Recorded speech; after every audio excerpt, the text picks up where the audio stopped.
L'éco-conception, ça consiste à réduire l'impact environnemental d'un produit en prenant en compte toutes les étapes de sa vie, de sa production jusqu'à son élimination, en passant par la distribution et par son utilisation quotidienne. Grâce à un accompagnement du CAPECO, une entreprise de plasturgie s'est approprié les méthodes et les outils de cette démarche, comme le bilan produit de l'ADEME. Elle nous fait part de son expérience.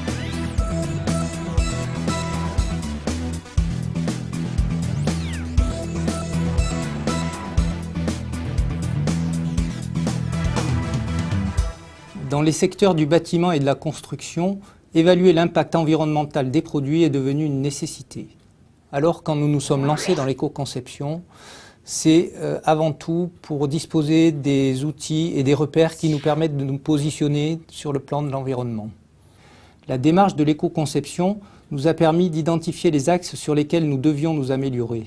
On s'est aperçu que finalement, nos fabrications peuvent souvent tenir la comparaison et que l'on est plutôt moins impactant que d'autres matériaux qui, généralement, ont une bien meilleure image environnementale, notamment auprès du grand public.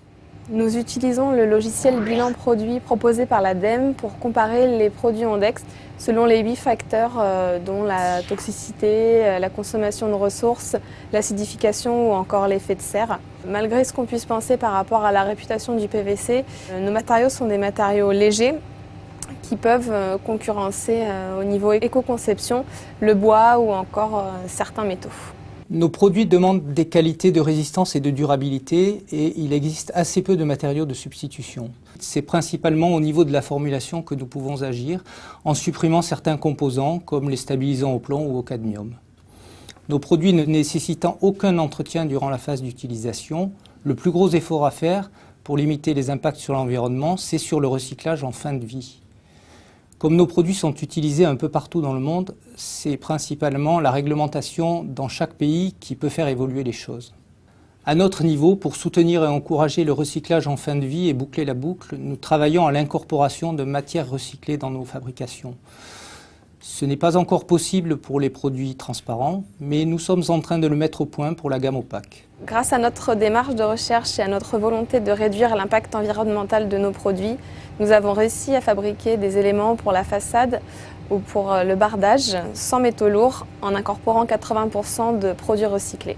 Par exemple, notre plaque destinée aux palissades de chantier est un produit sandwich composé de 3 couches. Une couche épaisse interne en produits recyclés et 2 couches minces externes pour donner la couleur au produit fini.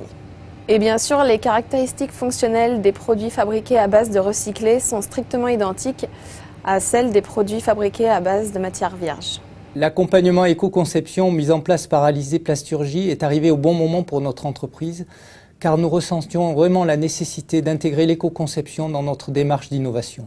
Le recours à des experts de l'éco-conception nous a permis de gagner du temps et d'être plus efficaces dans notre démarche. Non seulement nous participons à mieux préserver les ressources naturelles, mais nous travaillons aussi à pérenniser l'activité de notre entreprise.